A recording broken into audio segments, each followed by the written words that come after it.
Hi friends, welcome to the Radiant Riot, where sometimes you get radiance And sometimes a riot.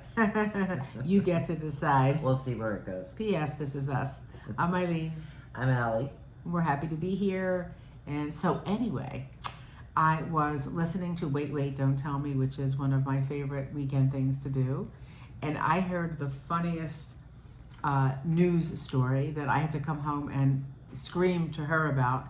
And it's about a company in Japan called Exit. And you pay them $450 to give notice for you. You want to quit your job, you call Exit. And they do the job. They do the job. They give notice. They don't get involved in like all the severance packages and stuff like that. They'll deliver messages back to the person who hired them. Any message you want.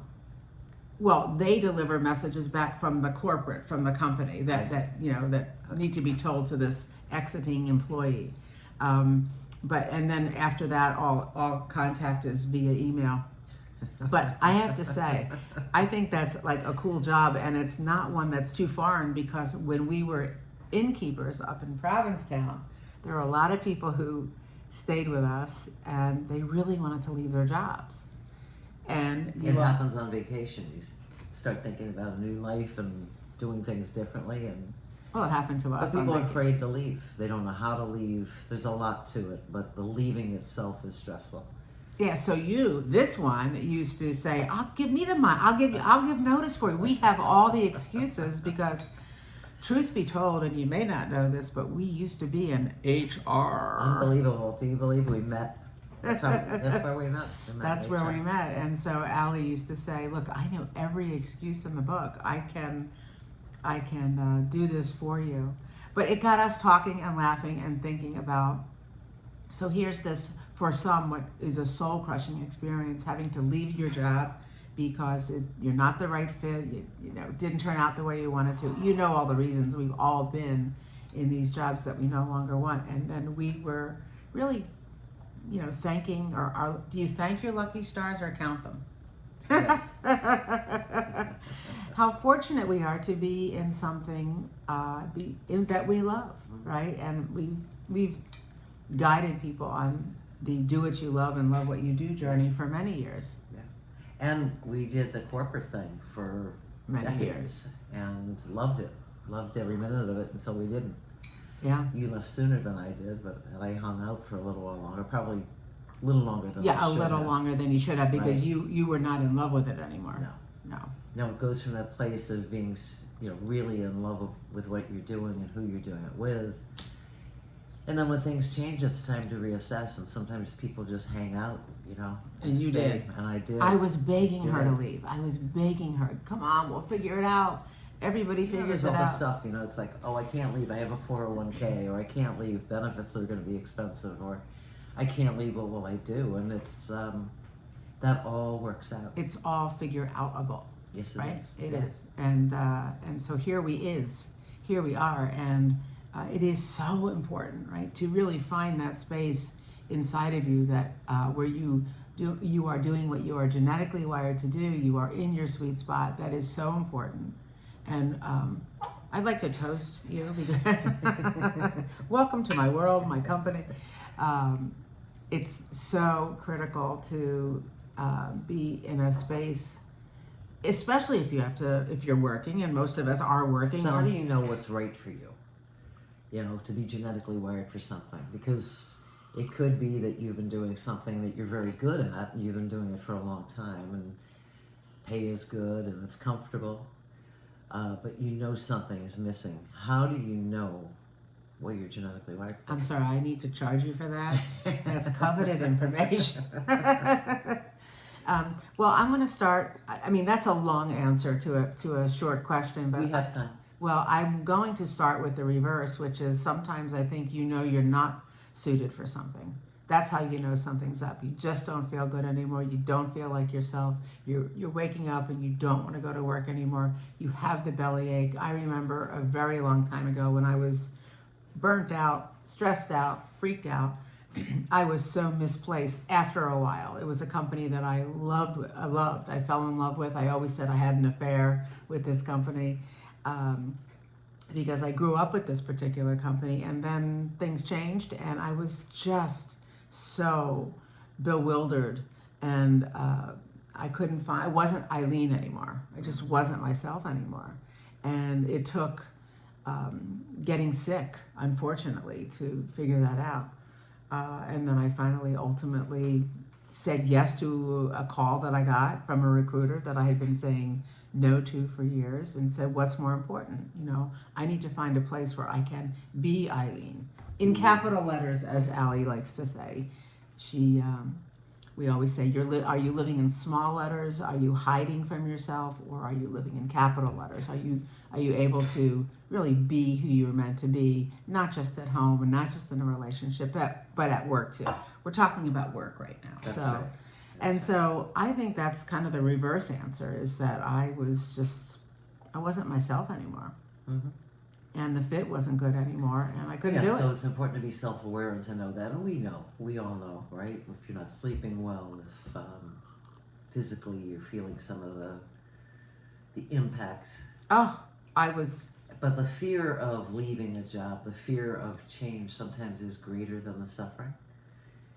And people will stay longer, as I did, because of responsibility. I felt I couldn't jump, I couldn't leave. Nothing could have been farther from the truth. As soon as I made that decision and felt really good about it, everything clicked into place. Everything. Yeah, and we completely switched what we did. We went from that corporate world to being entrepreneurs and owning our own bed and breakfast. Now, I left a lot earlier than Yes, you you did. did. I did. Yes, you did. But I watched her. I watched you suffering. And when we did leave, we packed up and left. We done packed up and and I always say, left the kids at the table. No, the kids were grown, and but we left everything we knew because we trusted it, right? We knew in our hearts, in our gut, that it was the right thing to do. So we packed up and sold homes and moved. But yeah, and it's sometimes a very different thing that you might choose to do, that you might never think could be a career, and could replace income and could be a viable thing, right? yeah, you were convinced that you could not replace your income. I think I had moments of, who gives a shit? And we just did it. We figured out a way to do it, and it worked. It absolutely worked, and we were so in love with It was so much better. It was amazing. It was amazing. So some of those things, I mean, there were a lot of, even though it seemed very different, and people might have said, what are they doing? What we ended up doing, in our case, running a bed and breakfast, was really the best of all the skills that we had built honed over the years. We had honed. Right? Yeah.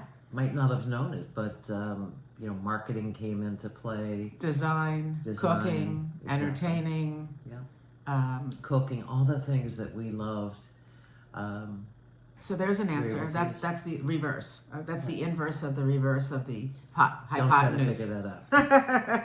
But really ensuring that you're doing what you love, and not everybody's going to go be a innkeeper or a bed and breakfast owner. This is not about just putting your hobbies and your desires to work, but even in a work setting, are you really doing those things which bring you joy? You got to Marie Kondo the hell out of your work life, not just your underwear drawer. What drawer. are those things that do bring you joy, right?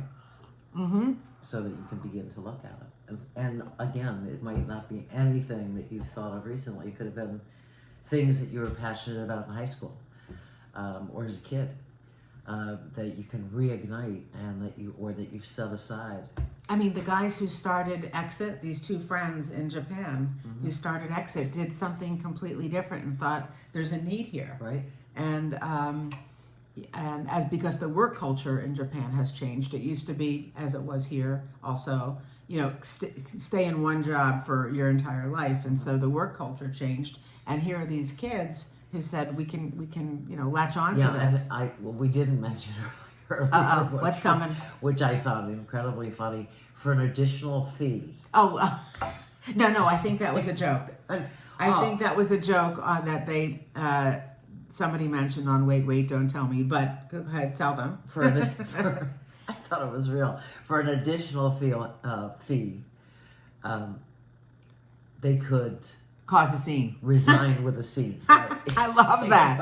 Cause Yeah, a scene. yeah. So somebody said, go in, yell, and then like put a fish in the microwave and put it on for 15 minutes and let it cook throughout the company, or just crazy things. That I think that really was a joke. It's $450 to give your notice. It's $350 or $360 if you work part time. They haven't figured out. I love it. I love it. That's so fun. I know, but think about it. For people to feel the need that they need to have someone else give notice to leave something that they no longer find useful in their lives. Yeah. You know, And speaks to the hesitancy and the fear that we have. why are to we just so go afraid? claim what's your own, right? Just go claim what you want to do. Claim what you want to do. You can be nice. You can be kind. You can be non-judgmental. You can flip somebody the bird and say, I'm out of here. But I mean, why are we so afraid? I've been afraid in my lifetime of having to give hard news, but why are we so afraid of that? We don't come in that way. No. And That's the rules people put on us. I mean, look at us in HR. oh yeah. I mean, we were in a career you couldn't say fuck. Ooh, Yeah. Yeah, it is so great to be out of HR. I mean, there are a lot of wonderful people in HR, very progressive people. I have to admit, we were ahead of our time. And so, I mean, the first We thing did it a little differently. the first thing she did in getting promoted to the HR VP or whatever title you were holding, she took the door off of. Thank you for remembering. She took the door off of the literally took the door out and said, "Okay, we're not closing the door in this department." She did a few things that raised eyebrows, and it was all around, being a good-hearted company and an ethical company that listens to people. But HR gets a bad rap. I know. Talking about joy in the workplace back then was a little different than it might be now.